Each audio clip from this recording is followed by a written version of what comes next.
go slow, gradually increase the speed. And by the way, on front tumbling, the energy is into traveling. So if you do 3 bounders, as you can see, each one's going to get a little longer, not faster. They got to get longer.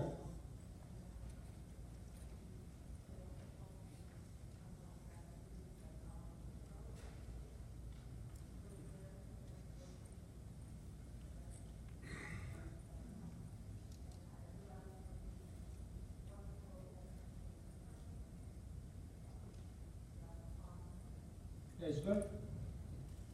Then we'll do bounders in a row.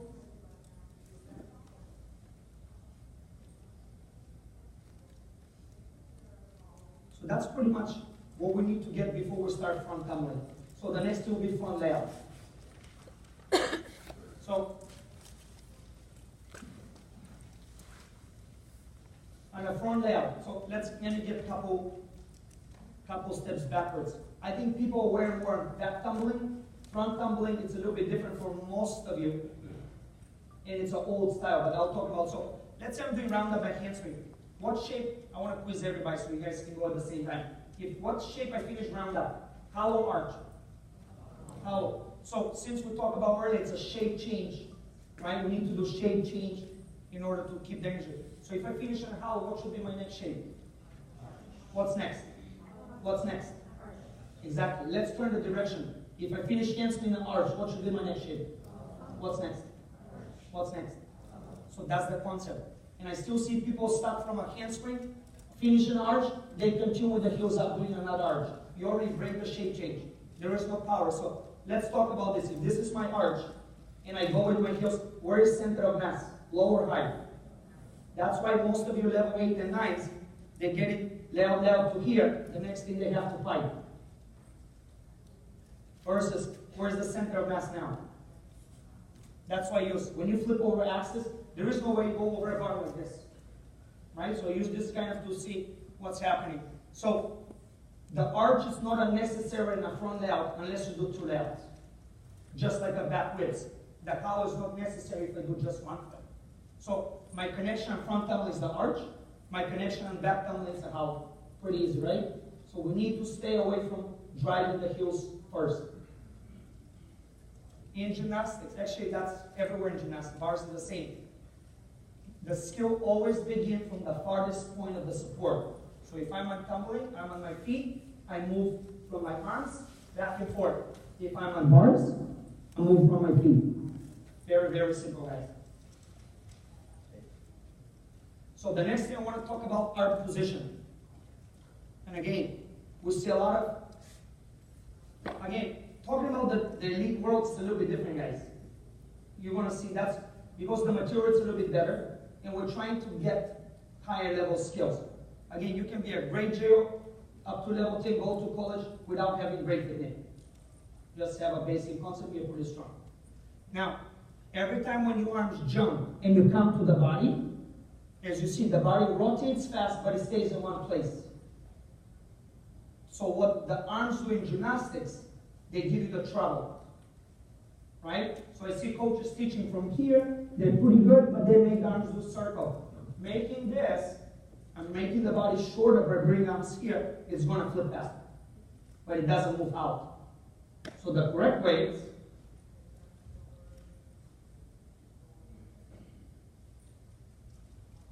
watch arms stay, body flips over the arms. So it's a pretty much bounder.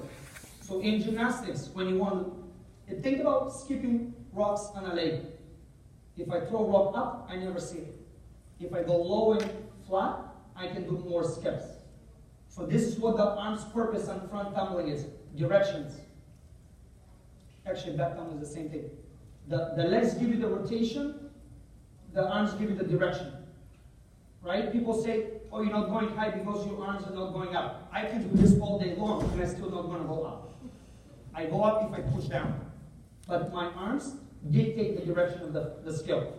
So that's why if you want to travel, arms has to go here, they stop, I bring them to the side. Above the shoulders a little bit. Why?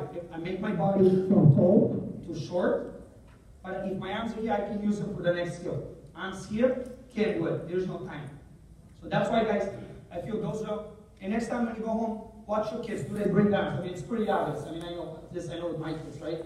Again, it's easy to lecture, hard to do, right? Against human instincts. All right.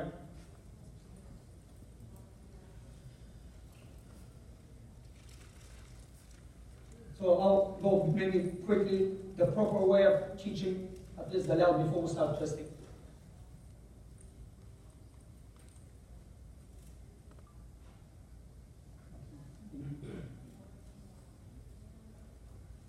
So pretty much it's a front way. As the word teach arch to hollow, we teach hollow to arch. There. We always exaggerate, always get feet under to have a support. So you do the next skill much easier with the center mass in front of it. See, every time I do this, I will fall forward.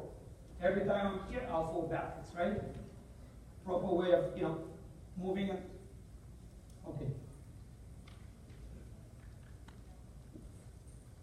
You see the length? Look at what the arms are doing. They stay up. Is she arching late? Actually, she increases the speed. Okay, then we'll just bring the same thing to a resume.